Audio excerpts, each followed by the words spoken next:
Police মহাপরিদর্শক Mohammad Baharul Alam বলেছেন, শিল্প খাতে অস্থিরতা সহ আইনশৃঙ্খলা পরিস্থিতি অবনতির জন্য একটি স্বার্থান্বেষী সংক্ষুব্ধ মহল জড়িত। তাদের প্রতিহতে কাজ করছে পুলিশ। সকালে গাজীপুর শিল্পাঞ্চল পুলিশ সুপার কার্যালয়ে আয়োজিত প্রেস ব্রিফিংয়ে সাংবাদিকদের প্রশ্নের জবাবে তিনি এসব কথা বলেন।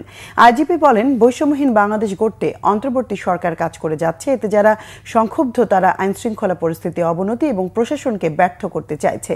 সরকারি কর্মকর্তা হিসেবে পুলিশের কোনো রাজনৈতিক আনুগত্য নেই বলেও এ সময় জানান পুলিশ মহাপরিদর্শক।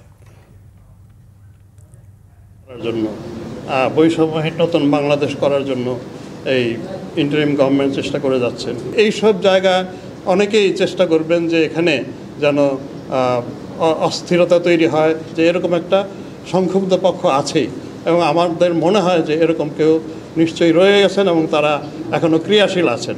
তো তাদেরকে প্রতিহত করাই আমাদের কাজ।